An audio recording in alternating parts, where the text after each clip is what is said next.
আমরা যদি বলি এই পৃথিবীতে আমাদের বেঁচে থাকার জন্য সবচেয়ে প্রয়োজনীয় জিনিস কি, অনেকেই হয়তো বলবেন পানি, পানির অপর নাম জীবন, তারপরে বলবেন খাদ্য।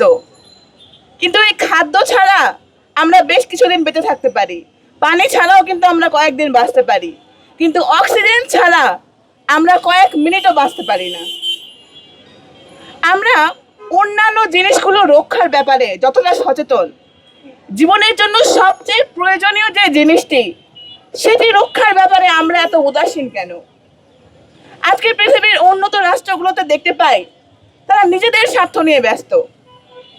যে হারে কলকারখানা বৃদ্ধি করছে, যে হারে অক্সিজেনের সংকট তৈরি করছে, সেই হারে কিন্তু আমরা পর্যাপ্ত ব্যবস্থা দেখছি না অক্সিজেন রক্ষার।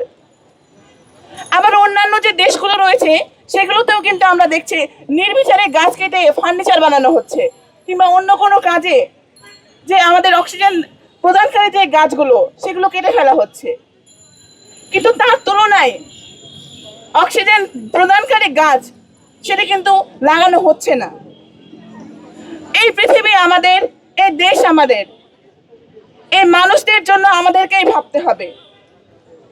আমরা যদি দেখি, আমরা অনেকেই বলতাম যে 1971-এ মানুষ যুদ্ধ করেছে, প্রাণ দিয়ে গেছে, আমাদের যদি সুযোগ থাকতো আমরা যুদ্ধ করতাম, প্রাণ দিতাম, কিন্তু এখন তো যুদ্ধ টুদ্ধ নাই, তাহলে আমাদের কিছু করার নাই। কিন্তু এটি আসলে ঠিক কথা না। শুধু যুদ্ধই করতে হবে দেশের জন্য এমনটি কোনো কথা নেই। আপনি যুদ্ধ না করেও দেশের জন্য অনেক কিছু করতে পারেন। যেমন এই যে প্রয়োজনীয় জীবনের জন্য সবচেয়ে প্রয়োজনীয় যে অক্সিজেন, এটি রক্ষায় কিন্তু আপনি কাজ করতে পারেন। আমাদের কাজ করার সেক্টর অনেক আছে, কিন্তু আমরা সেভাবে কাজ করছি না। এই পরিবেশ নিয়ে কাজ করা এটা অনেক গুরুত্বপূর্ণ একটি কাজ আমাদের পুরো পৃথিবীর জন্য, এই পৃথিবীর মানুষের জন্য।